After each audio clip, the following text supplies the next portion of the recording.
The Flogcast may occasionally contain explicit content that makes it not safe for work or for minors. It also doesn't provide an excuse to use the same words on Bay 13. Normal Big Footy rules still apply. Alright, so this is the Flogcast for round 16. The emotionally checked out Tiger Starburns is here, and I'm joined by the suburban netballer from Collingwood, Morgan Ashley. Hello. And the white knight of redheads everywhere from North, Dan. Hello, everyone. Everyone well? Everyone happy with the football this weekend? It was actually a good round of footy this weekend. There's nothing wrong with the game. We don't have to change the rules or anything. Just leave it alone. You just have to accept that there are some games that are shit, and then you get some games like this weekend. Yes, and as Nathan Buckley said, he's very glad that they made all those rule changes. Nathan Buckley, also known as the voice of reason. Isn't that hard for someone to stand up and just say, you know what, it'll be okay? Like, but there are voices of reason in the media. Like, I can't remember who it was said. Yeah, but no one takes them seriously. I know, but it was someone said back before every game was telecast, there were 3 shit games a weekend. It's just no one knows because nobody saw them. Mm-hmm. I can't remember who it was, but it's just like, it's not... The game isn't as broken as people think. There are some poor teams, but fuck me. I'm glad that this round came along. This round showed that even poor teams can put in good efforts and take it up to better teams. And sometimes they can beat them. And sometimes they run them close and they earn some credibility. That's good enough. Like, and that's all you want, competitiveness. Like, other times you have poor teams and they lose by a couple of points and it's still a good game. Like Melbourne, poor team, lost to a better team in St Kilda. It's all right. Yeah. It was still a good game to watch. Goo or tears? So obviously on that, I think we should probably all have goo. So who wants to go first? I don't have goo, I have tears. Oh, good on you. I have tears. I have...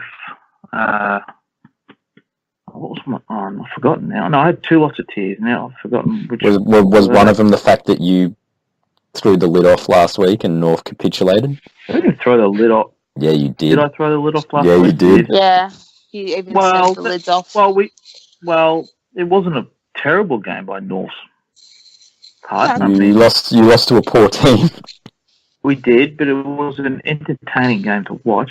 Oh, yes, I remember my tears. My tears are for the people that were stupid enough to vote for Grant Denyer to win the Gold Logie over the weekend.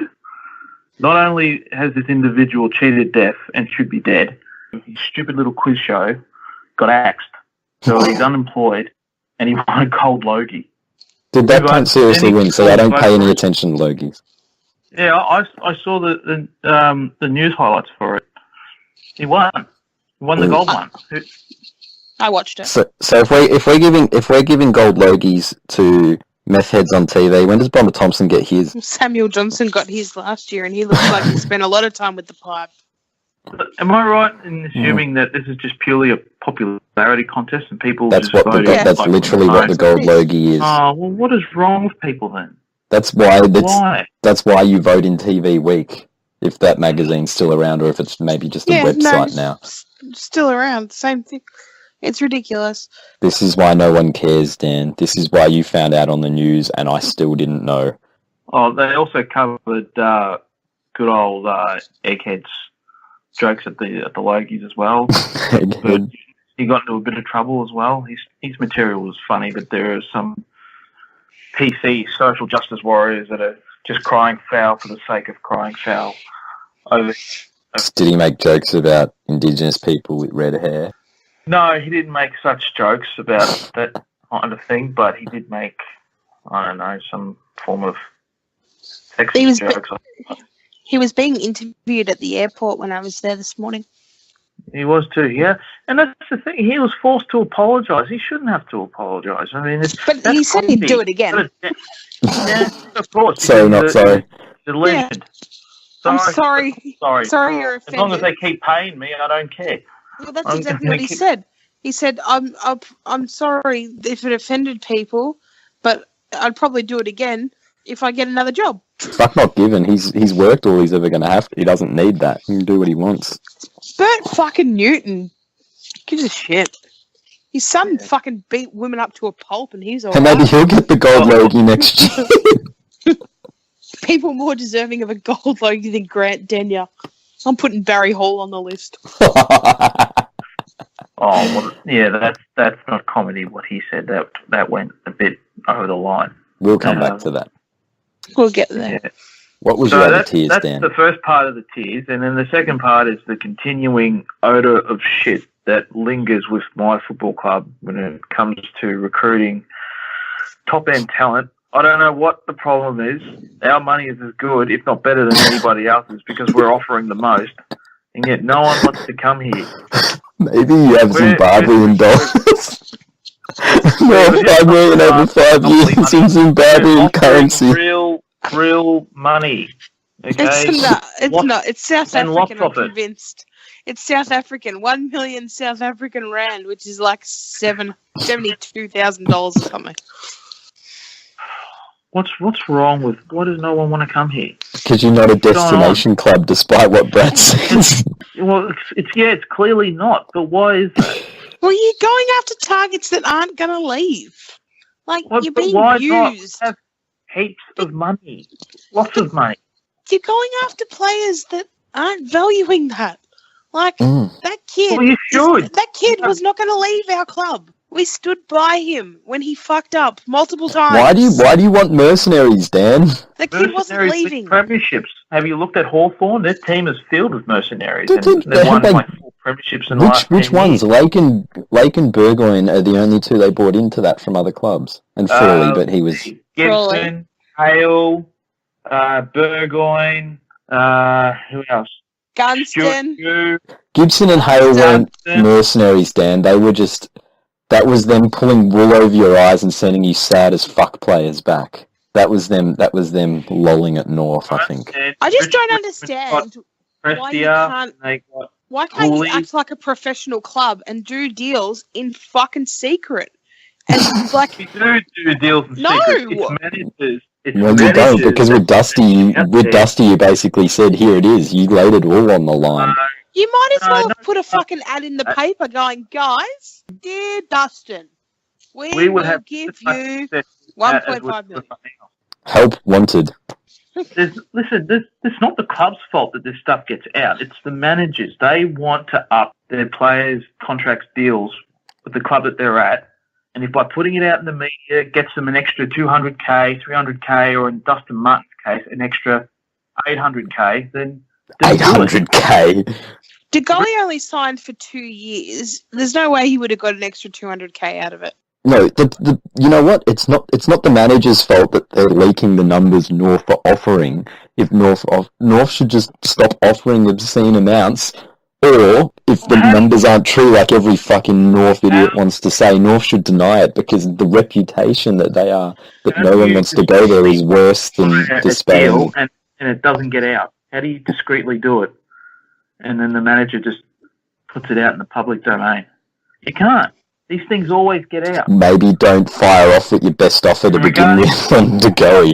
Buy his contract for 800k early part of 2017, and you're lucky to still have him. Forget North.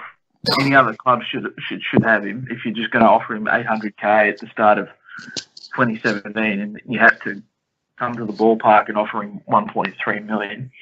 Yeah, but we kept him. You still offered him. You still offered him 1 point, or close to 2 actually, over extra years. Like, and he stayed put. Like the point here Now is, I'm hearing but that at least you escalated to that point. That was your final offer. You played this all the way up to the end of the season. With De Goey, you came straight out with 5 million over 5 years, please.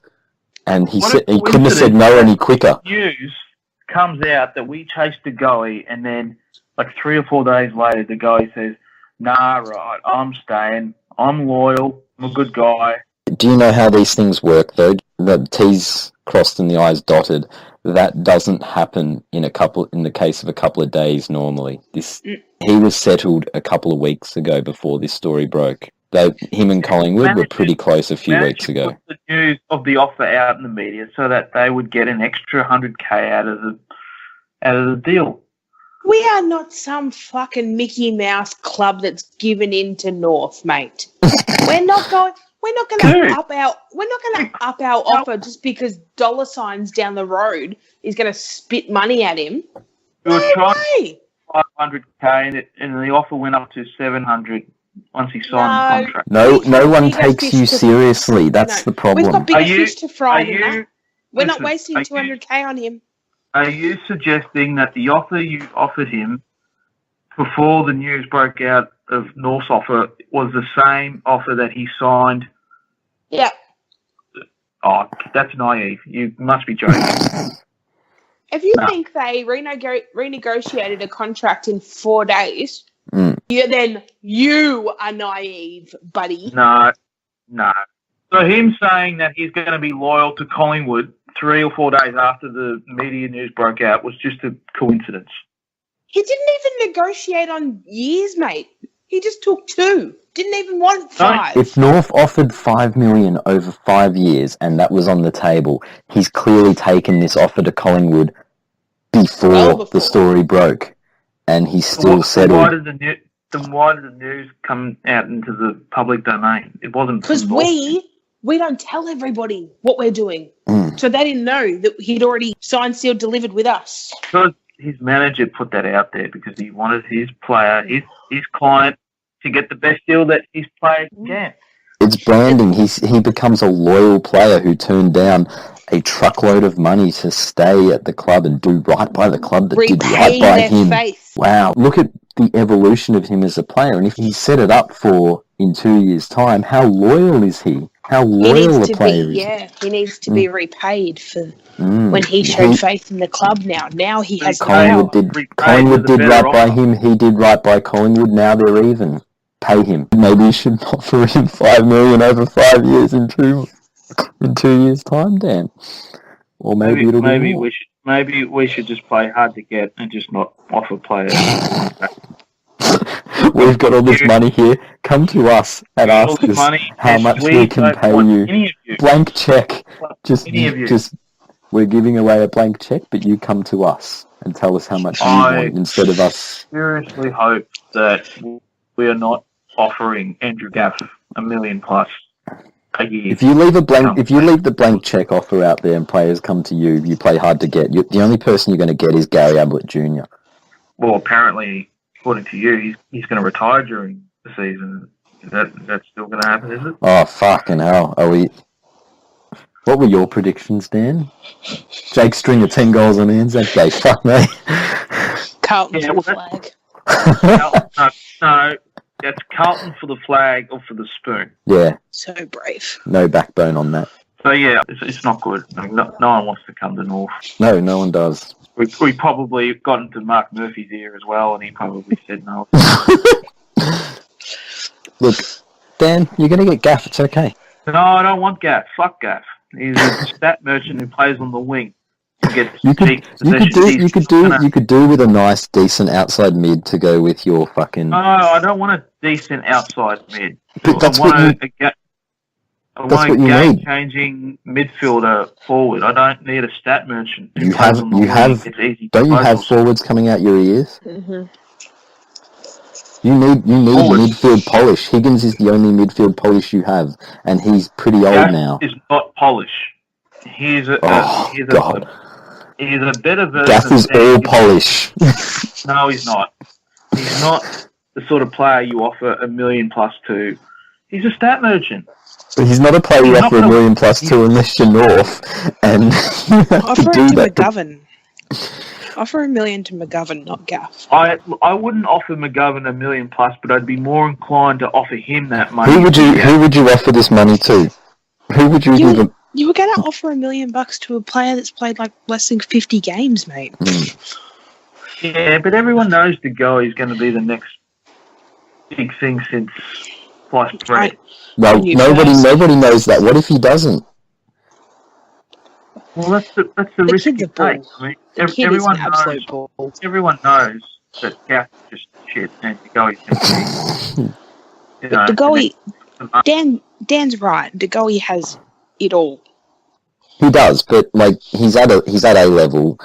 He still has to kick it up a notch. He has to Yeah, become yeah, of consistent. course. But Yeah, if he does become that A grade, I know, but it's In the meantime, right? he'll win you one game in every 3. Yeah. Whereas Gaff is going to get you 30 plus touches in losses, and isn't going to do a single thing to help your team.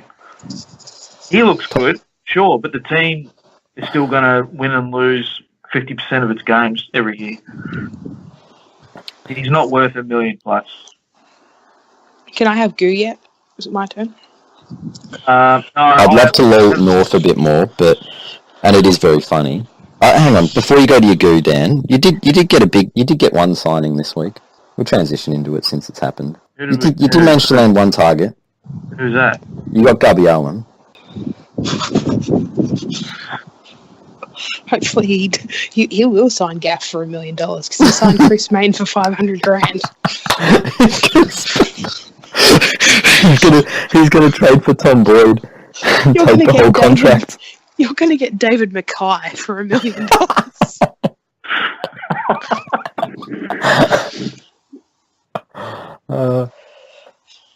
Gubby dollars are the worst dollars there are. So how do you feel about that, Dan? Pretty good get, I would have thought. I'm not jumping for joy for sure, but if he can pull a miracle out and get us maybe Rory Sloan or a guy that might pay dividends. Rory Sloan. That's interesting. Mm. He's still on the table. Why is that gone quiet? Because probably North are pessimistic and they've given North are about to release their offer and he's about to re-sign. But he is flying under the radar just a little bit, though I guess we don't live in the South Australian fishbowl. It helps when you're not playing. Oh, he did play at the weekend, but I guess it helps when you're not playing, putting in dominant performances to boost your price. If North are on the table, he doesn't need to boost his price. Apparently all he's got to do is walk up and ask them for money. No more offers. Oh yeah, we are the greatest treasure hunt of all time. Just come to the club, find the treasure, and it's yours. Come take a raffle ticket. And win a car that you'll have to give back. Anyway, Morgs, you had Goo. Yeah, I got Goo for Jaden Stevenson and Josh Dacos at 2:30 in the morning on Sunday morning. They were still at the casino. Why are you endorsing AFL players gambling, particularly ones who can't afford it yet? Well, because they were being very well behaved and they were well mannered. They weren't drinking. They weren't causing any trouble. I was proud. They were engaging with fans. Yeah. Paging lethality. They were engaging with fans and just sitting at a table, just talking to people. Still, Sidebottom can't be at a pub having a drink at night time, but these guys can be at 2 a.m. It was 4 a.m. and he was at Prince blind. Well, players are entitled to unwind and relax in their own time. And they were unwinding and relaxing and they were causing no problems. They weren't drinking. They were just playing some blackjack and Caribbean stud. Different rules for different players, I think, Dan. Different strokes for different folks. Well, beauty is in the eye of the beholder, Dan. Yes, Morgan. I said that. Well, I think Stevenson had a good game. He did. A very good game. He'd be the rising star front runner. It's either him or Doty. Was this 2 a.m.? I think Richards would be up there. Oh, yeah. 2 a.m. after the game or on the day off? No. After the game. Well, if it's after the game, it's no big deal. You did that before the game. I thought you were alluding that it was on 2 a.m. of the morning of the game. No. After the game. All right. So they would have been awake anyway. They were staying across the road. No issue.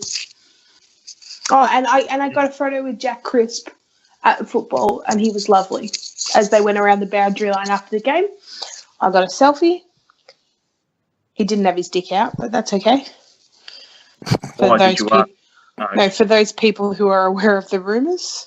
Oh, that's him. Yes. Yes. They're leaks, are they? Oh. No, he's been getting it out on fucking. Getting it out on somewhere on the internet. He's doing one of them cam things. Oh, Cash for Cox. Because AFL players don't get. Maybe he needs to go to North and he won't need to get his dick out on the internet. Maybe Just he to can't make live up ends to meet. Robin Naha, so someone go there. What was the name of that delisted kid that had his wang out at North? Corey Wagner? Yeah, Corey Wagner. I'm going to have very brief goo. I'm going to have goo for Jack Revolt. That was one hell of a game he played on Thursday for a guy who's been used as a decoy for, well, not a decoy as such, but his prime objective hasn't been to win the ball over the last few years. It's mainly been to bring it to ground. If he marks it, it's a bonus. He hasn't been a decoy, but the aim has been...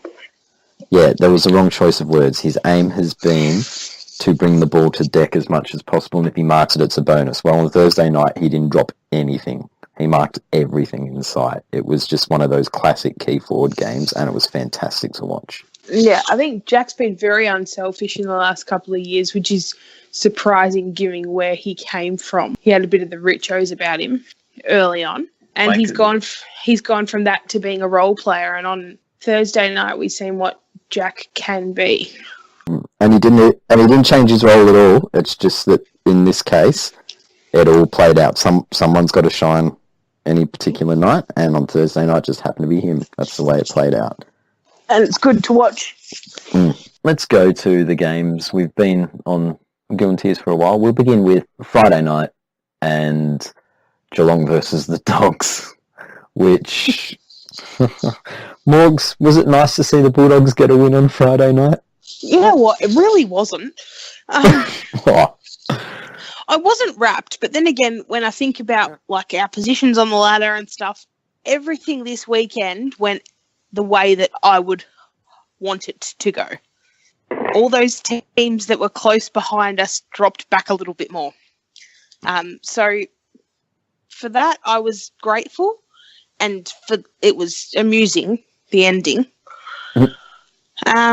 But I think the best thing that came from it was the return of our long-lost friends in the brown and gold. At least for a day. Who was sorely missed, and may they return again next time Geelong choke. Well, I wouldn't say they choked. I think they handed victory to...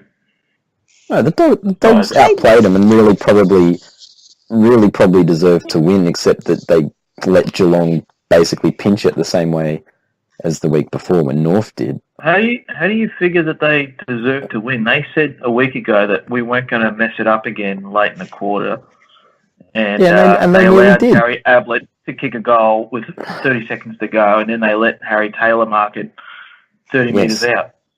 That would be Doesn't mean they weren't the better side and didn't deserve... Oh, God. Ding, ding, over ding, 120 ding, minutes, ding, I think they were the better side. Yeah. But the final passage of play in which Mitch Duncan managed to find that much space coming off the back of the square by himself, if you're going to let anybody run freely like that, I wouldn't have it be Mitch Duncan.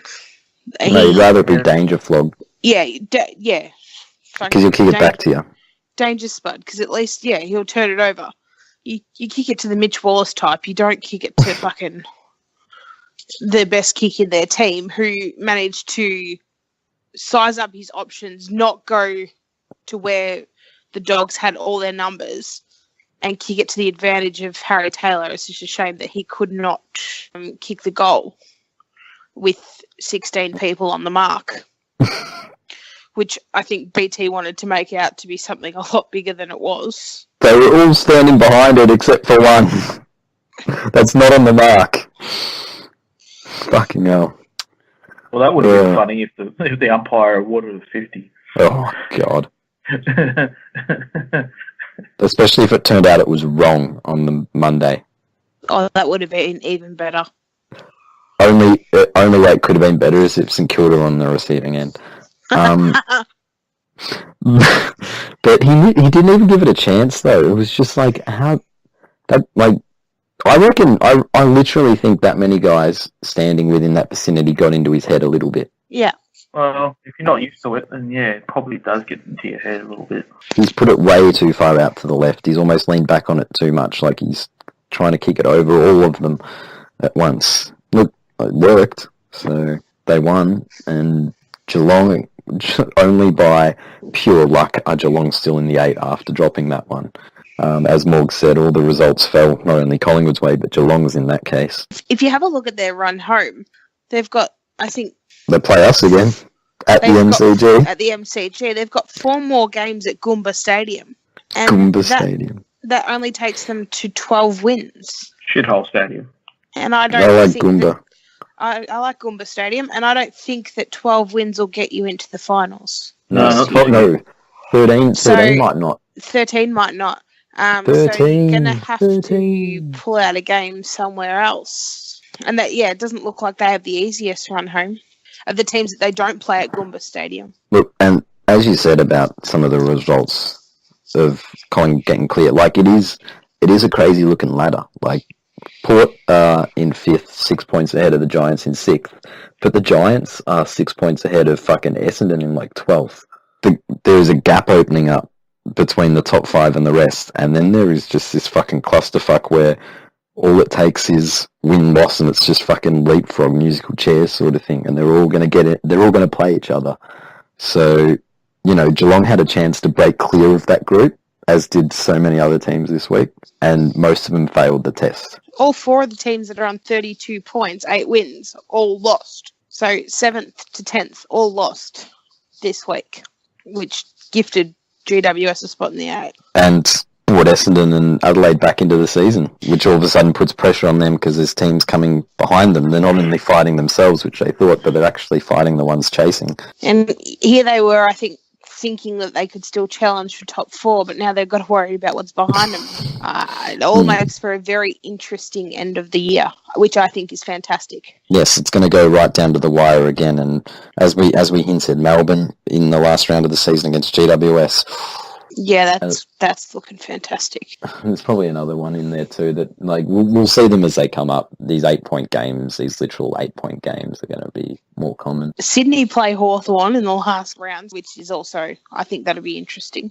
Port Adelaide play Essendon, but that's at home, so you'd think and Port will probably be a little bit clearer there. Like, you got teams like Sydney and Port who are probably going to be looking at top 4, trying to win to stay in there.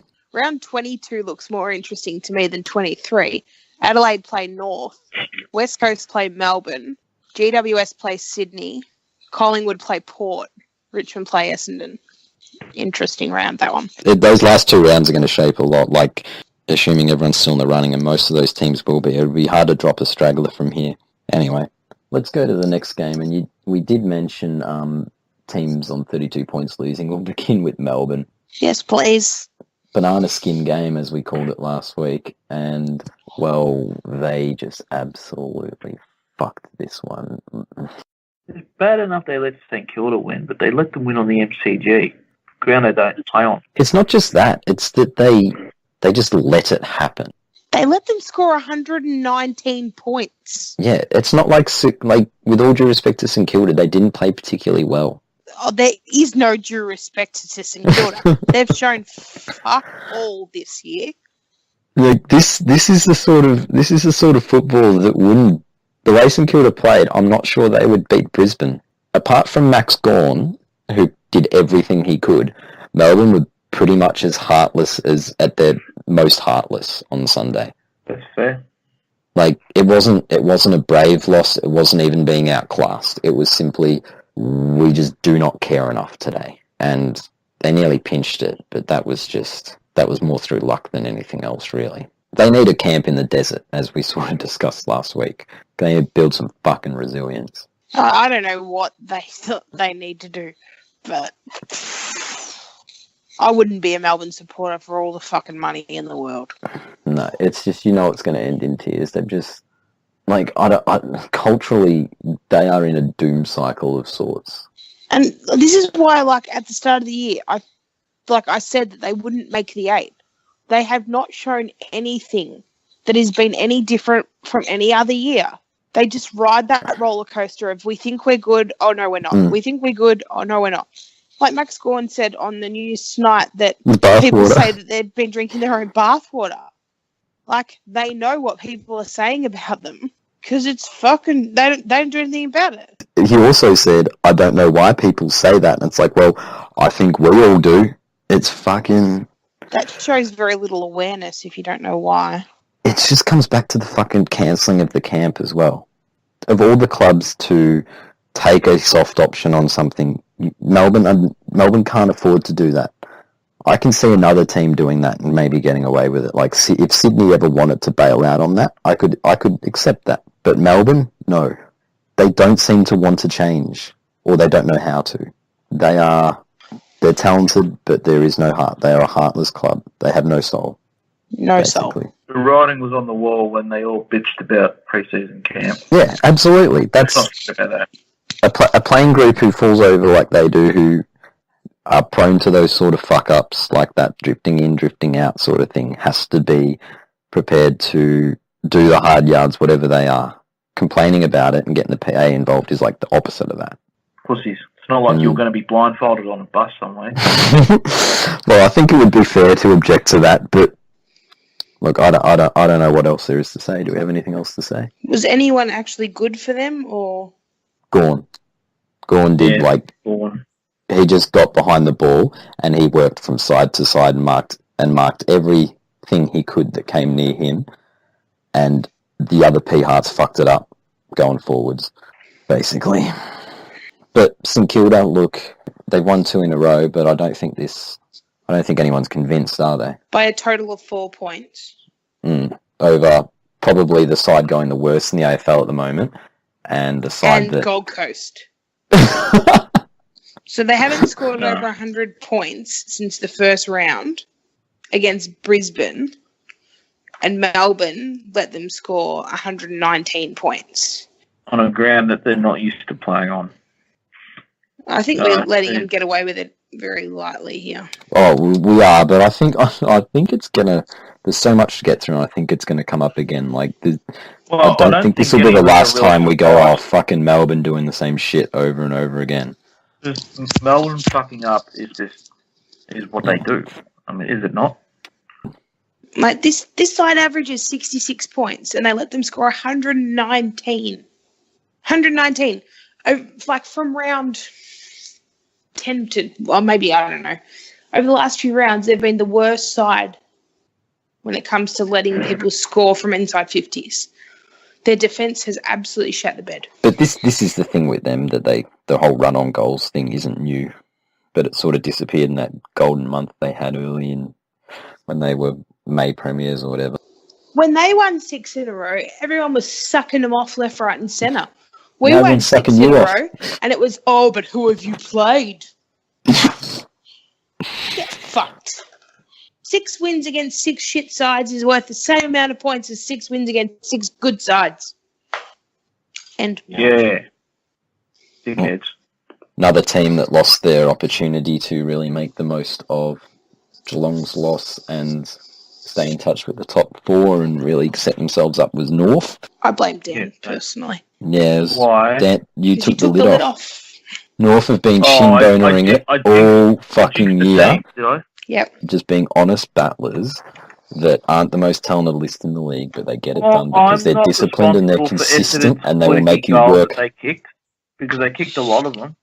Who? And McKernan played like his brother used to play. Corey. He does that from time to time, though. No, he doesn't. He's an over-exuberant. He's not that bad. No, he is that bad.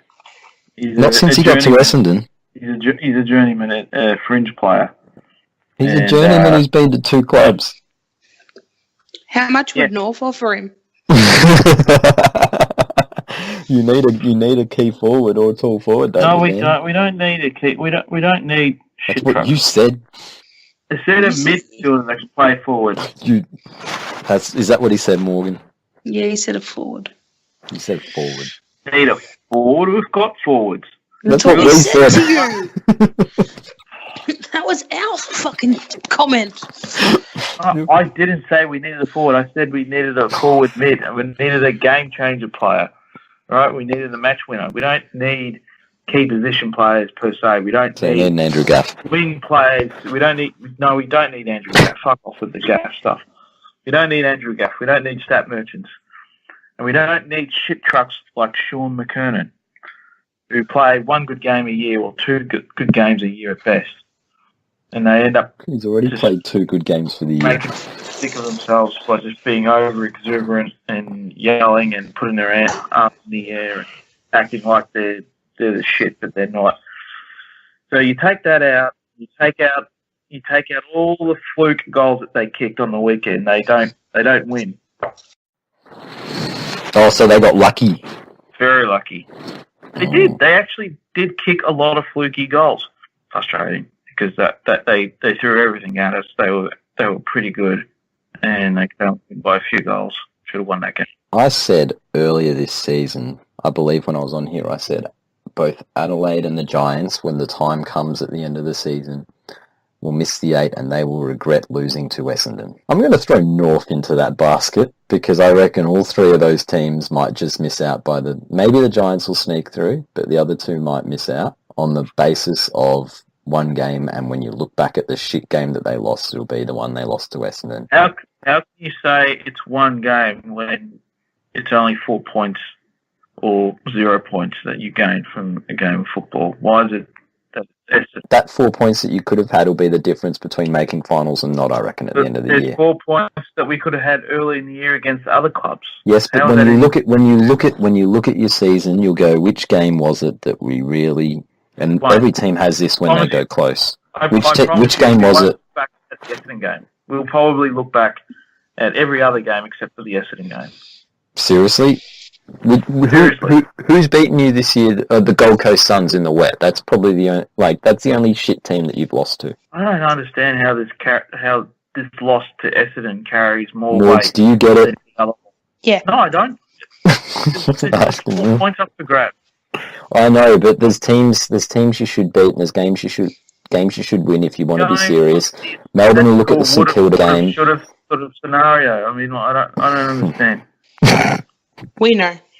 Stupid and basic sort of logic that you're using. Like Essendon is now the team that's going to decide whether teams make the 8 or not. Yes, because Essendon seem to have been a lot of teams' banana peel this year. That's very racist. We shouldn't be saying that. Idiot. Anything else on Essendon North? Because before Dan ends up on his thing with this. Before he starts flicking the switches again. Yeah. Yes. At least you're becoming more self-aware. You're ahead of Melbourne. Thank you.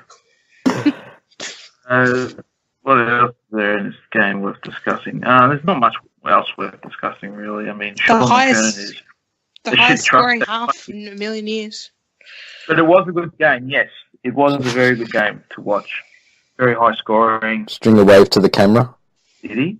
Yeah, when he was lining up, he was wasting time, and he waved to the camera, pointed at him behind the goals. Okay, well, no. Should have winked to up the goalie. He was probably winking at a child. Oh, come on. That's very... Teenager. Yeah, teenager, not child. I mean, we're not going to get into... What, we're not going to get into children, but he would. The Crows came back from the dead this week. They were gone. Yeah. Just before 3/4 time, it was just like, oh, this will play out. West Coast will ski. Adelaide have a lot of problems. The whole camp's in their head, all the other shit. And then out of nowhere, they flicked the switch like Dan and went into full... They went autistic in the last quarter. Is that what you're saying? Yeah, they zeroed in on West Coast. And they just fucking went. Oh, yeah. Like, Tex looked like a footballer. Kicked some long, long goals. Marked most things that came his way. And West Coast were the ones who laid down. Captain that plays 3 or 4 good games a year. And then when he does, people go, yeah, he really is a great player, isn't he? So he's a rich man's McKernan? No, he is a good player, but he's a vastly overrated good player. Whereas Sean McKernan is just a shit truck. They only played 1/4 of football, but it was enough to get it done. So, do we think this is a beginning, or is it just one of those ones that they've pulled out and regular transmission will resume over the next? They seem to not to sound like I'm like a Etihad Stadium record thing, but they seem to respond every time there's media beat up about the camp. That's true. Yeah. Like, 2 or 3 times this year. Every time it gets mentioned, they seem to perform well. So I don't know. Maybe the media is playing a role in Adelaide's resurgence. Maybe we should just keep quiet about the whole thing, or keep talking about it if you want it. Maybe in a roundabout way, the camp did build a level of resilience in the group. Maybe if you're a supporter and you want to attend to the game with a blindfold, you will only be helping your team. You won't be helping the game, but you'll be helping the team nonetheless. Just keep making noise about the fucking Camp Crows fans. Keep demanding answers. Friends, I have breaking news. There's been a brawl in the Boomers Philippines game with full-on punches thrown. Go Google and watch the video. Full-on punches. Fon Maker tried to karate kick someone. Like there was chairs being thrown and everything. Son threw a haymaker. Oh, Fon Haymaker. Oh, look at that. Jesus. This reminds me of watching basketball at suburban level. Jesus. And you get the parents involved. It's just nasty. Look at that. Oh, look at the jumping punch. Yeah. Oh, wow. Look at that shit. Jesus. That little Filipino's got game. Watching chase someone down. Just trying to fight some guy that's like 6'8" and you're like 4'11". What are you doing? The whole thing is just stupid. Why are they fighting? It's a fucking friendly game. So in that scenario, I don't know what they do in basketball. Will the Flyers get suspended or will they get fined? Well, they would get tech fouls and... Yeah. You can get ejected, can't you? You can get like straight up ejected. Yeah, but beyond that, will they like miss games or? I would think so, Dan. It's not ice hockey. Well, I'm not familiar with the rules and the penalties that apply to basketball. I mean, it's not a sport that I really watch. Anyway, anything else on the Crows and how they only respond to adversity? No, I still think they're shit, and they probably won't play finals. They're still scarred. They have moments of resurgence when their backs are against the wall, but for the most part, they're just an average team with an average leader. Well, he's not average. No, I shouldn't say that. He's a good player, but he's not a great player. Only does well when Adelaide are doing well.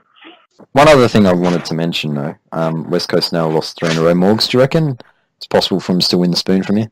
Well, I've had a look at it, and I think if nobody else in the bottom 8 no one else loses, they could.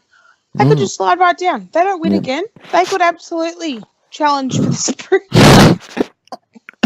It's happening. It's happening. The it's happening gif is coming. But when I said that, Wooshette got very upset that I thought they were going to win the spoon. And so she said, well, let's have a bet over whose side will finish higher on the ladder. And I said, whatever. Do what you got to do. Well, I think she thought she was sitting pretty a few weeks ago. Premierships are not won in June. Premierships are not won in June.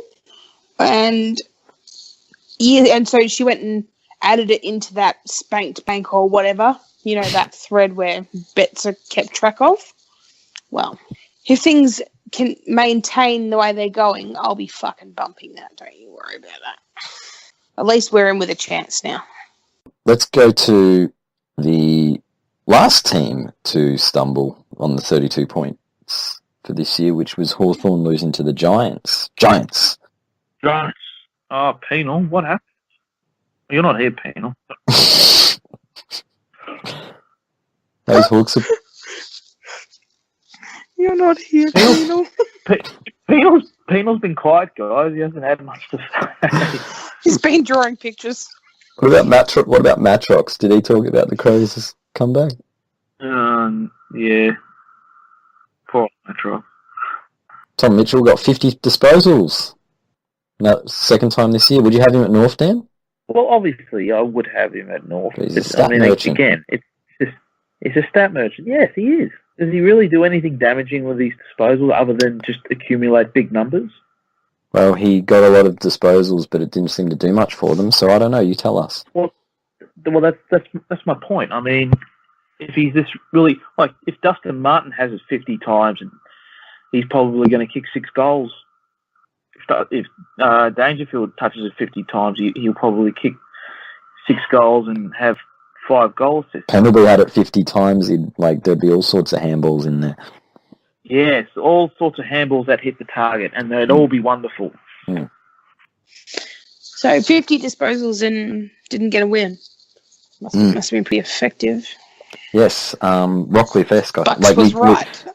We went all over the Rockcliffe thing for years, and I think Tom Mitchell's in that bracket. Lots of numbers, no impact. A super coach star, but not an AFL star. Actually, speaking of lots of numbers and no impact, can we just go back to the fact that the Holy Trinity all played well and Geelong lost to the Bulldogs? Yeah, Seld was good. Ablett was good.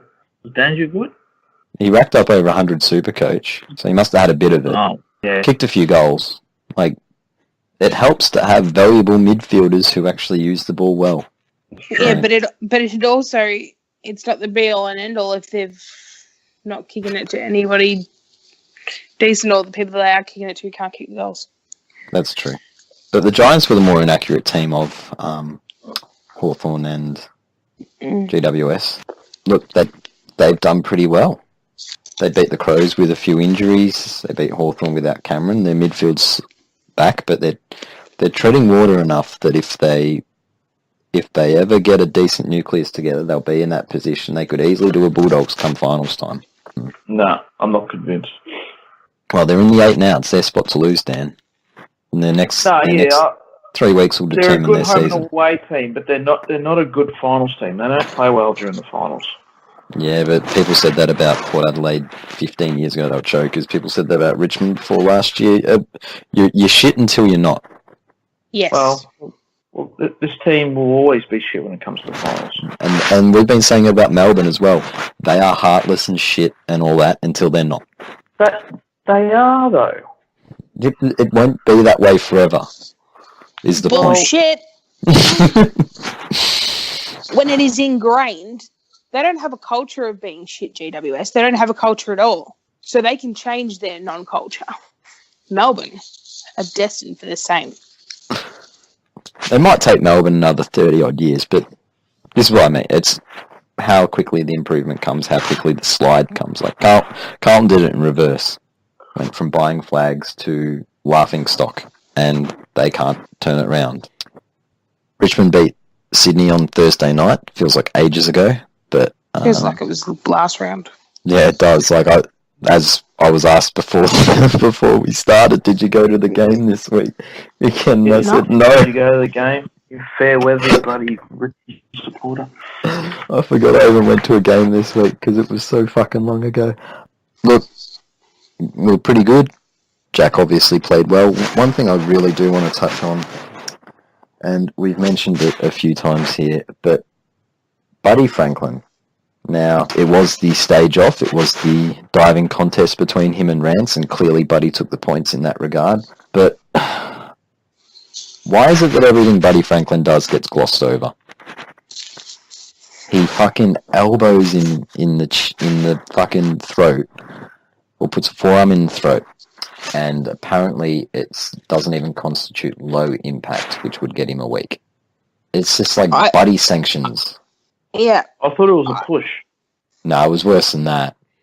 I don't know, you see that, and I think Floston is very, very fucking lucky for the elbow to get 1 week. That was probably 2, so I'd take that. But at the same time, it's just frustrating to see when players... Chris Judd won a Brownlow on the back of doing something like that to Matthew Yeah, Pavlich. but everybody knows that was wrong. He drew blood and everything, and Pavlich had to go off the ground. No, everything's fine. You can play next Nothing week. to see here. Nothing to see here. A brown paper bag full of cash was handed over. Not for the first time with Juddy. Yeah, it's really frustrating when you see that. You see strikes and fucking some of the weakest punches get a week because, punching's the new crackdown. It's just why does Buddy get protected? Fucking injunction strikes. Fucking doesn't stage. Can fucking swing his arm in a tackle or elbow or put his forearm out there. It's all fine. I don't know. That just shits me. I told you there is one set of rules for some and one set of rules for others. And then there's another set of rules for buddy, I reckon, though. It's like the buddy meters thing. Oh, yeah. It's just the man gets nothing. I don't know. Anything else out of that game? Nah, Not other than really. we've already talked about how good Jack was. Like that Jack Graham interview afterwards was pretty funny. Jack Higgins. Yeah, that Higgins, yeah, that's who he is. Yeah. Whoever he is, that funny kid. That kid that looks like he's been on Heath Shaw's meds. Or not on Heath Shaw's meds. Yeah, or... well, he should get on some. Jeez, he was up and about, wasn't he? Yeah, he played a good game. Yeah, I don't have much out of that game. Dusty played like he was on a bender during the bye week, just quietly. And good old Grimace played like he's been on a bender for 2 years. So, as high as the standard was out there, there were some legit passengers with big names out there. But other than that, That doesn't sound like Richmond at all. Weird. fucking shut up. Next game. Next game, Puffers won ugly. Cade Simpson was best on ground. Carlton showed a bit. The only player to ever receive the full 10 votes in his 300th game. He has been a fantastic player. I know we did talk about it last week, but Yeah, one of the nicest 300 game players I think you'll find. It's players like Cade Simpson that make football clubs special. well, I think there's no greater accolade for what sort of a player you are than if Dan is happy for you to get cheered off.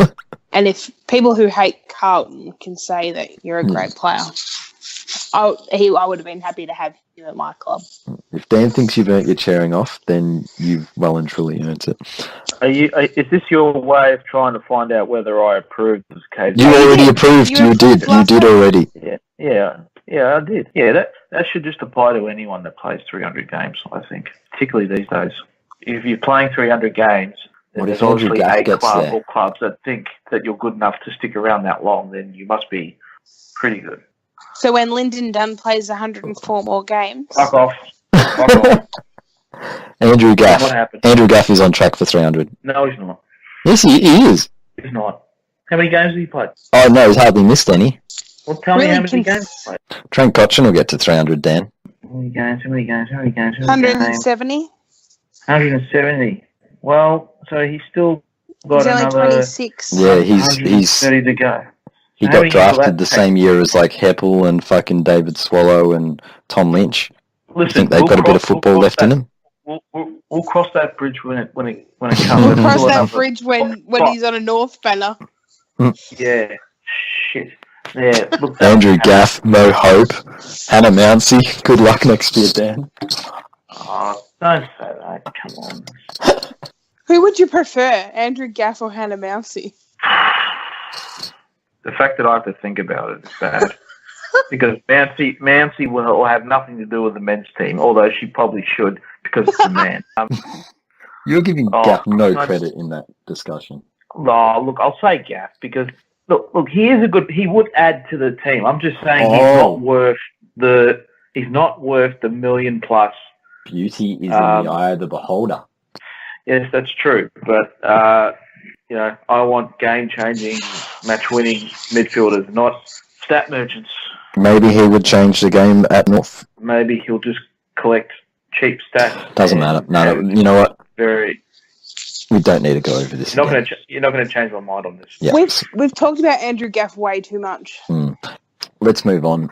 The Bryans came good. The Freo were a chance to join all those other teams that made headway. No, we can't. Freo were a chance to join all those teams that put themselves back in the premiership race, but they fucked it like Freo do, and the Bryans, good on them. They got a nice big win. I think they finally got some reward for effort, Brisbane.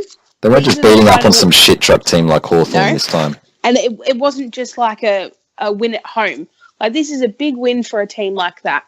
On the road, not expected to win, and they did it really, really well. Without one of their best players too. Yeah. Like, I came to the realisation tonight that I'm no longer bitter because I'm happy for Dane Beams. So I'm over it.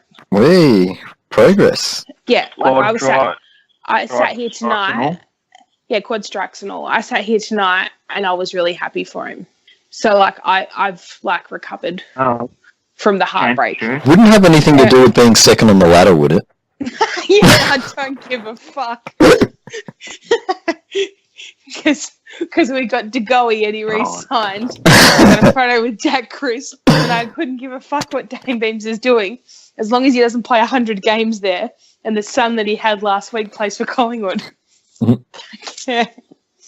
No, I'm happy for him. No, good on the Bryans. They're getting reward for effort, and there's more reason to be excited about them than teams like Carlton or the Suns or Melbourne or St Kilda.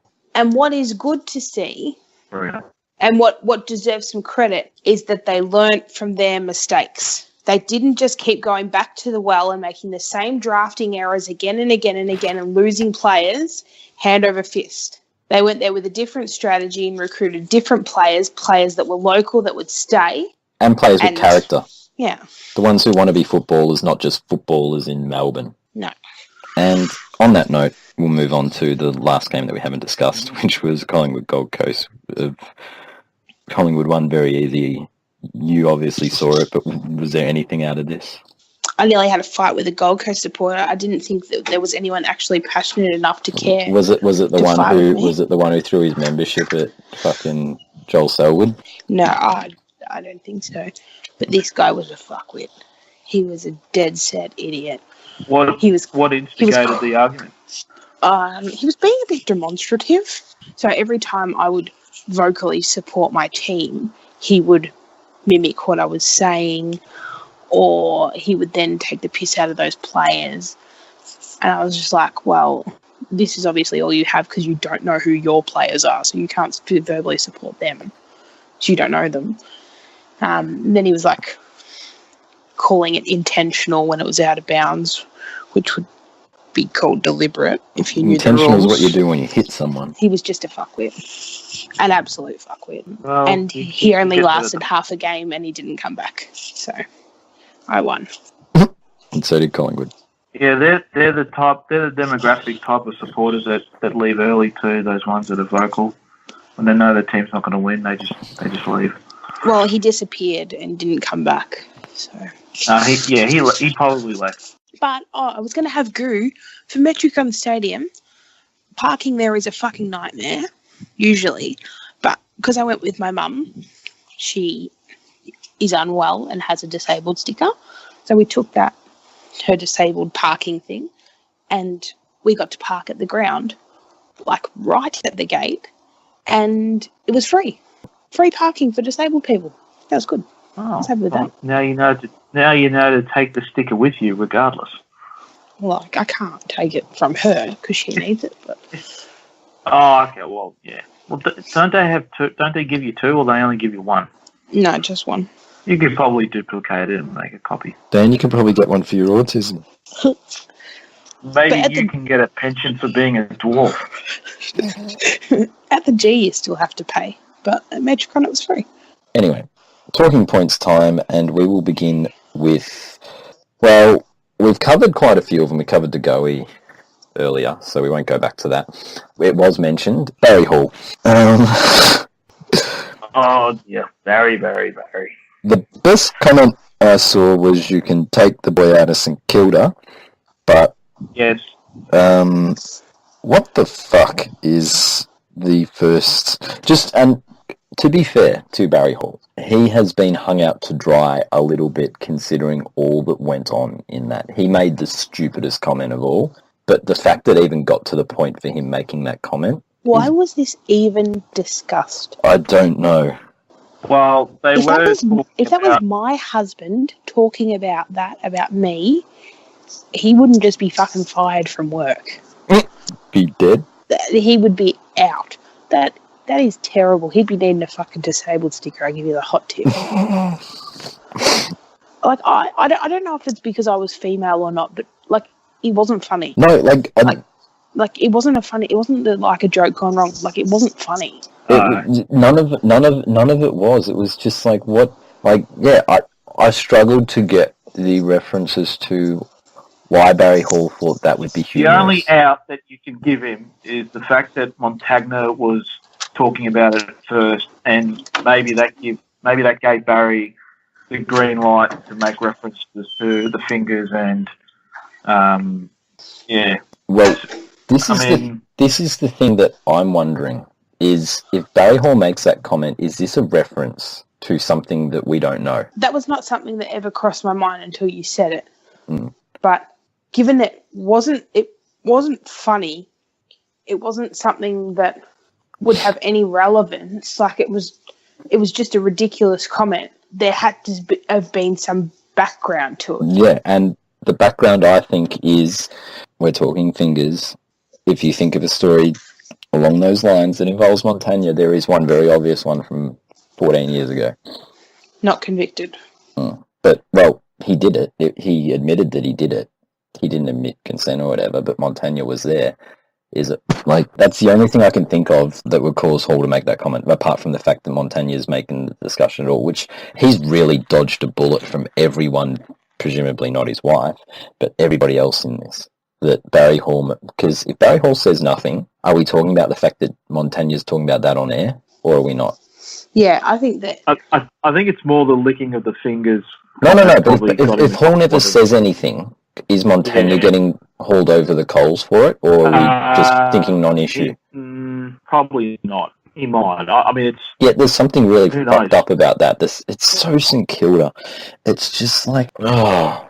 There's never a situation where you should ever be discussing that. I don't know what well, that's the only out when women... I give Barry Hall. That's the only out I give him, because he didn't instigate that conversation. It was Lee Montagna that was talking about the fingers and the prodding. And he could have just shut his fucking mouth. Yeah, I know. Like, let Montagna dig the hole. Don't jump into it once he's done it. Maybe he thought he had to say something funny because they're on radio and they got to say they're on funny. Triple M. It's fucking buffet station. That's why those guys in the background laughed, even if they didn't think it was funny. Because if they don't laugh, and it's just you get the sound of crickets, it's not good radio. Oh, do you think this was good radio? No. Well, we're all geniuses in hindsight. But, Dan, as far as things go, you've said some stuff I've had to cut out of these episodes this year, but at least people will be shocked to hear that. And some of them are. Oh, don't make me repeat them. Some of them are legitimately. And I have no doubt that those things that you and others have all laughed at. So if because as awful as they were nothing. They were funnier, certainly funnier than this, and some of them weren't as bad as this. Well, yeah, I wouldn't say that about someone else that I knew. I know we don't go live, but at least we're more discerning. At least enough to use the dump button. It's probably a good thing that we don't go live. Yeah, I honestly don't know what to say. This is just so fucking weird. Should he have been sacked? Yes or no? Should he have been sacked? Yes, you can say that on air and keep your job. No, I think there has to be some level of accountability, but... Yes, he's being held accountable. He's losing his job over it. You don't think like a temporary suspension would have been not enough? No. Like, I don't care. Like, I don't listen to Triple M. Did Ron Burgundy get a temporary suspension? Yes, he did. No, he got fired. They let him back on. He got fired and then he got rehired. He got actually they let him fired. Back on after he said, "Go fuck yourself, San Diego." He didn't say, "Go finger yourself and lick it." Or let the doctor finger you and lick it. What? Oh, why would the doctor do that? Like, that's the kind of comment that a virgin in high school would say. Like, someone who's never seen a vagina says that. I'm imagining Trade Draft with a PhD. Not just that, but considering the circumstances of it, the mental image of considering the situation that she is in, that if the doctor did that and then, what is that? That's very Trade Draft. You're right. It's fucking, it's just... Yeah, maybe a sacking is probably fair. I mean, I don't think it'll ruin his career. I think you don't think it'll ruin his career. If Wayne Carey can get back on TV, yes, but I think everyone acknowledges that is a disgrace. Well, I think cheating on your wife with your best mate. That's not why people think it's a disgrace. Time heals all wounds, I think, and he'll be let back eventually. He brings nothing Yeah. that is of value that can't be done by someone else. Yeah, it's not like That's true. Also, he's not Gary Lyon. not He's a not. very. He's not Gary Lyon, who's perceived to be a really good analyst of the game or Well, whatever. Who's allowed to? He was let back. He was let back. Yeah, because he has a certain skill set that others don't. That they value and that they like. He seems. Gary Lyon has a certain skill set. Well, yeah, people value his analysis and his opinion. Barry Hall's fucking adds nothing. You don't want to be a fringe media person in the AFL industry and make a mistake. You want to be pretty ingrained in the system, or an absolute gun of a player. And I don't mean Barry Hall. I mean like Carey level. You need to be irreplaceable. To get the slap on the wrist, and then even then we're talking. Yeah, Barry's certainly not the irreplaceable type, and I don't think he ever will be. No, it's not like Fev, who like has a certain personality that people are drawn to. Nobody's drawn to Barry Hall. He doesn't bring in viewers or ratings or anything like that. No. Are we underselling him a little bit? He did work at Fox Footy. Yeah, not anymore. Not anymore though. I wonder why. He did do TV ads. Glenn Jakovich worked at Fox Footy too. Mo Hope does TV ads. That'll sell your product. I don't think he's finished, but I think a sabbatical. A sabbatical. A sabbatical. He needs to have a come to Jesus moment. He needs to find God. He needs to visit Gary Ablett Senior and get on the heroin. We can. Yeah, enough on him. He's gross. See you later. But I did like how he was sacked before the broadcast. Like, literally, they went to an ad and it was get him the fuck out of here. Yeah, apparently Caro was unhappy that it took 40 minutes. Like, he was still on air for 40 minutes. And Caro was unhappy about that, like, that it took so long. And then Hutchie's like, well, like, it'd take a while. Like, he goes, I think that was, like, pretty quick considering. Like, someone has to have heard it, spoken to someone else, spoken to management before you sack somebody. Like, you can't just... That said, it took half an hour for Kerry Packer to get Doug Mulray's naughtiest home videos off TV or whatever the fuck it was. You can't just have, like, production crew on the spot just yank his microphone away and shoofed him out of the box. You need the big kahunas to sort of give the approval before you can do that. Yeah, it sunk to me a bit of Caro and her Triple M hatred. Yes. If Hutchie's going to stick up for his competitor, then I reckon he's on the money. I think they've acted quite swiftly. Oh, Barry. One other talking point I want to mention. I want to go back to the Crows camp. So... does anybody actually... apparently this was influenced by... and it's funny that you mentioned Caro because I saw this, I was reading through the rumours board, Caro's article, that apparently the Crows camp stemmed from what is called the Mankind Project. Does anybody know what this is? I have heard of this. I don't know what it is. There was an article posted, and I just want to mention this. It's some interesting homework reading for anyone. Basically, it's very weird.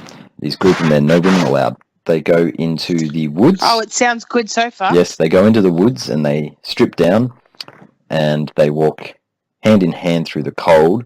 Then they have like these drill sergeant guys who starve them and make them relive, talk about how they lost their masculinity and all this other shit about, essentially breaking them down, finding their flaws and shit. Apparently it's very cultish. Sounds very gay. Making a bunch of men dress down and hold hands in the woods together. Well, maybe there is a little bit of that going on. It literally, it sounds like Project Mayhem out of Fight Club without the violence at the end. The whole, you turn up with this much stuff and you get fucking yelled at and it's like, and people pay for the privilege. I just wish there was some kind of like photos, film footage of this. Not of what these people do, but just specifically of the Adelaide camp and what they did with them. Because that would just be gold. If you got like a group of Adelaide players holding hands and butt naked in a forest somewhere. Does it? How does that help you become a better player? I don't know. It's about reclaiming lost masculinity. There's an article on the Scandals and Rumours board about it. Apparently the Crows camp's based on this. And look, if half of this shit is true, it is no wonder they came back fucked up. I have an idea. Why don't you just have a strict and productive pre-season and get fit and try again next Just year? do some altitude training. Some clubs do that. Yeah. My club I know. does that. Good old altitude training. Good old Gold Coast camp. Training. Yes. Go somewhere warm. Let's go all Blair Witch in the forest and tuck up the athletes. I saw that movie when I was like 11 or 12 and it just fucked me up. Oof. Like the first movie documentary that I ever saw, and it was like, did this really happen to these people? I'm like, shit, I have to sleep with a light on now. And you still do to this day, yeah? Oh, only when I'm flicking through the switches, yeah, and I can't sleep. Liam Ryan is our next talking point. Crashed a car into a tree overnight. Do anything? Oh, he must have been pissed. Not that I'm alluding to anything, but he must have been pissed, surely. Well, normally you would think so with a car accident. Like, the only ones I can think of in recent times that weren't alcohol-related car incidents are Buddy Franklin, who was on the injunction. I think there was one time Colin Sylvia was having a domestic in his car when he got sacked from the international rules. Like, he kicked a woman out of his car or some shit. It seems very sus. Like, I saw Shannon Hearn talking about it. He talked a whole lot of dribble that didn't really say anything. It's like they're trying to dance around I don't know what. But, yeah. West Coast season is just in... Everything's falling apart at the moment. Where was he going at 6 a.m.? So the statement says the West Coast Eagles are aware of an incident involving small forward Liam Ryan overnight. The club is ascertaining details of the incident, which also involved a minor traffic accident. The key word in that sentence is also. Mm. Oh. The club is ascertaining details of the incident, which also involved a traffic accident. Did he do a Ben Cousins and run away? What else did it involve? And why were the police called? Police aren't called to minor traffic incidents. They don't turn up. Well, if it's anything more than just a simple car accident, then it'll get out what went down. Sounds like they're doing their best to sweep it under the rug at the moment. Well, they can't because it'll if it's something more than West Coast sweep something under the rug? No, that doesn't sound like. Well, they tried that, and the drug shit got out. We'll find out eventually. We're on to you, Liam, right? You reckon? Yes. West Coast have been very good at this historically. How can you say they've been very good at this when we know about their drug culture? It took like years to come out. It was fucking everywhere. Well, they won a flag and no one knew. Okay, well, yeah, that took like, a little bit. It wasn't until people started dying. Okay, fair point. When you die, then the shit has to be questionable. But yeah, okay. Only then. Well, no one has died from 10, 3:15. Has they? No one has died from this. What's this guy's name again? It's all fun and games until somebody gets killed. It's all fun and games until somebody it's all dies. fun and games until someone dies and they take it too far. Nothing else on this? No, maybe you'll get a wing named after it. We'll oh, shit. Savage. And we say goodbye to our West Coast listeners. Yeah, we just Bye, lost the Adelaide one. Now we don't have West Coast people wanting to listen to us. No one wants to listen to us. But we're still here. We soldier on. Unlike the main board. Let's go to this week on the day.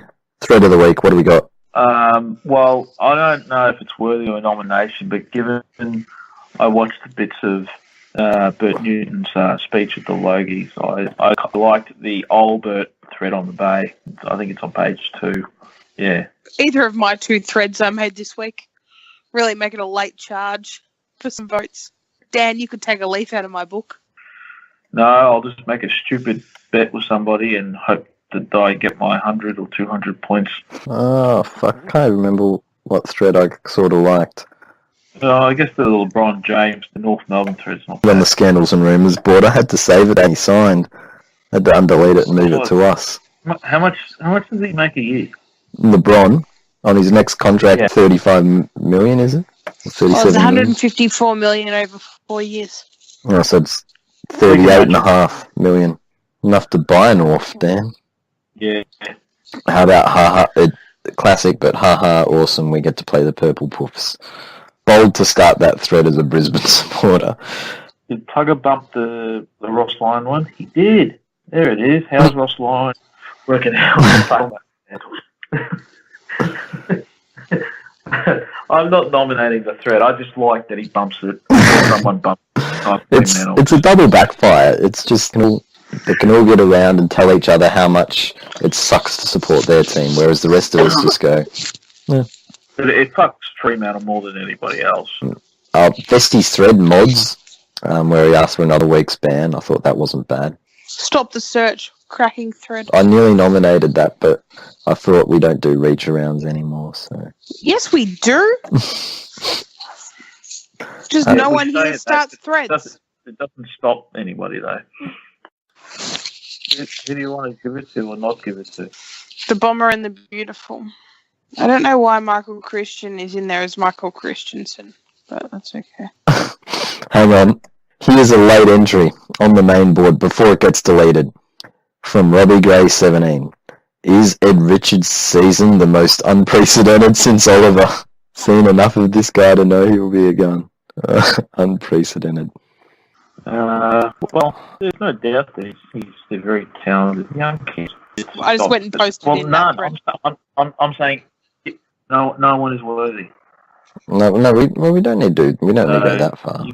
You're not worthy, Dan. Shut up. We do. I'm going for the Bomber and the Beautiful. Yeah. Lethality, Adelaide, get ready to hear our team song again. I'm not nominating. Fucking lethality.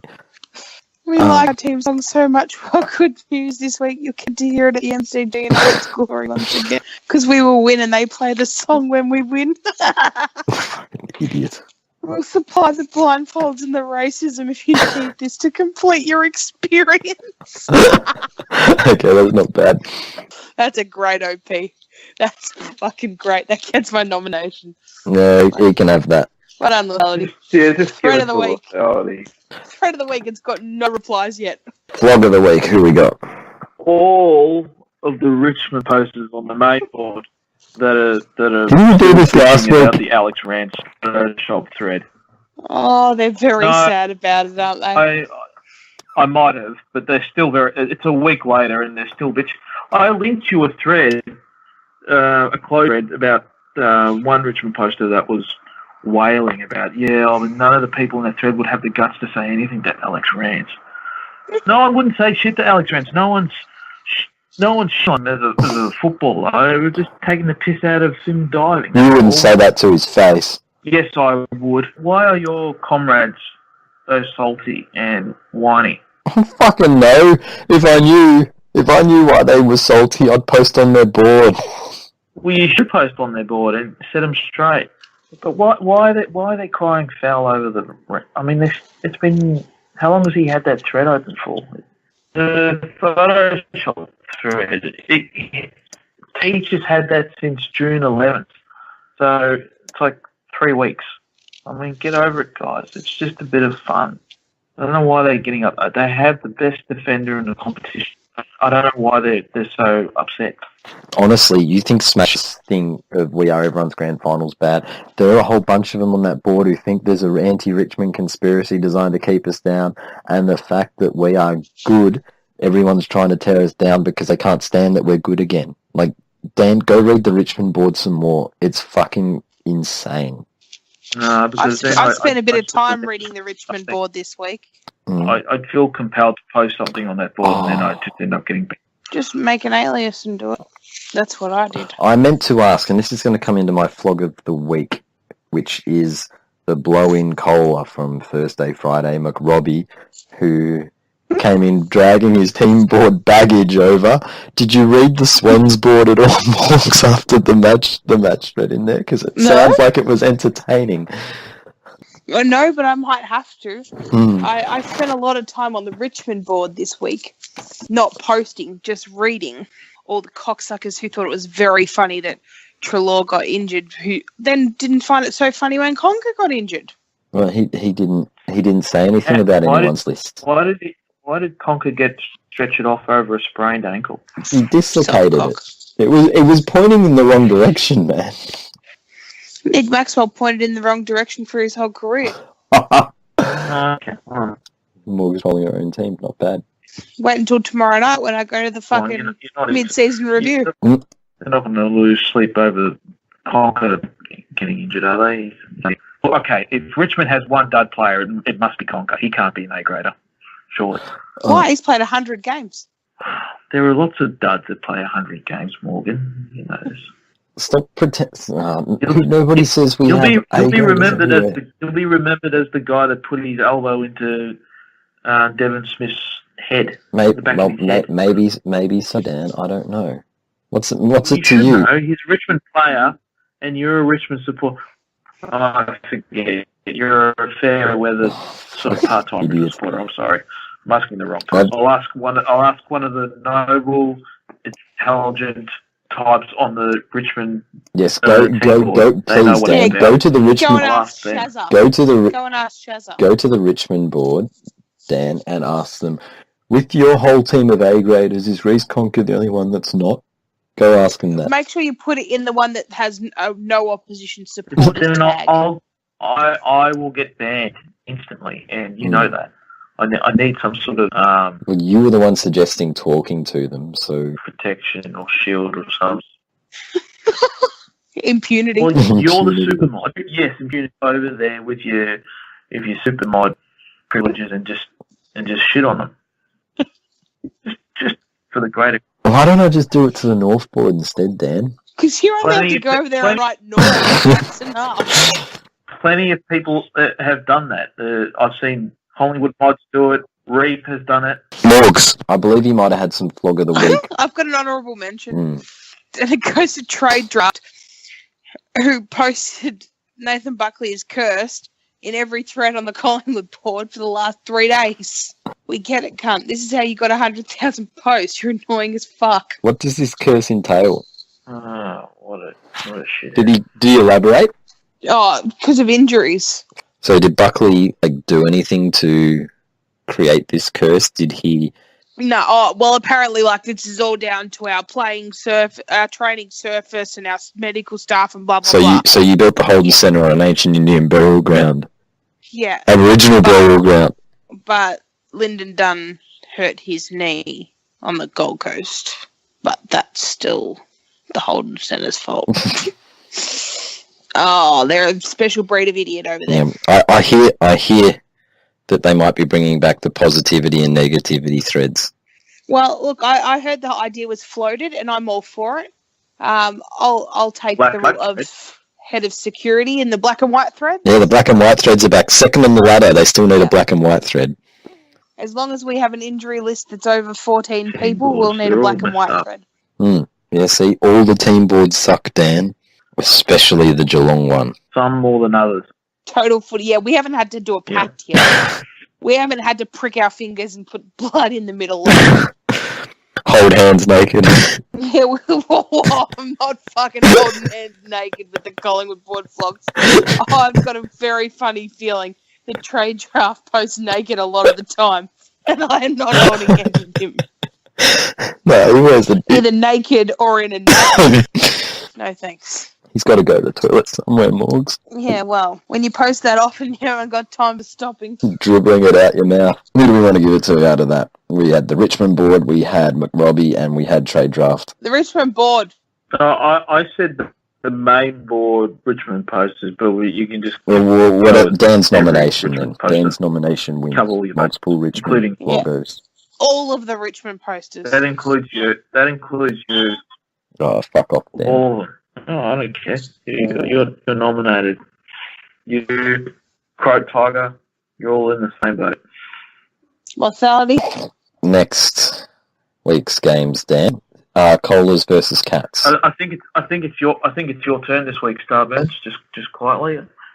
Morgs, how was Survivor last week? Survivor was really good. I've watched Survivor South Africa. I'm not going to do the test. I'll just sign off. That's fine with me. You're such a fucking sook, Dan. I'm not going to get my way. I'm just going to hang up. Well, I don't want to talk about Survivor. I don't want to listen about Survivor. I don't Just care. do the tips. It's easy fix. Do the tips and then it doesn't happen. Cats, tigers, lions. Well, can you at least tell us who they're playing? They're playing footy. Who? Power. Cockhead, not what? AFL team. Bulldogs, Melbourne, North Melbourne, Collingwood, and Giants. Giants. See, Dan, when you get rattled like that, you forget not to not tip the Freo game. You're a shit. Thank you. Oh, no batties. Anyway, this was the Flogcast for round 16. Starburns joined by Dan. The atheist, part-time Richmond follower, bread eating, fasolo hating midget. Jeez, that Farewell. was so good. That could be the new intro, Dan. It's better than anything you've come up with. Are you so salty? And Morgs. See ya. Thanks for listening, and we'll see you next week.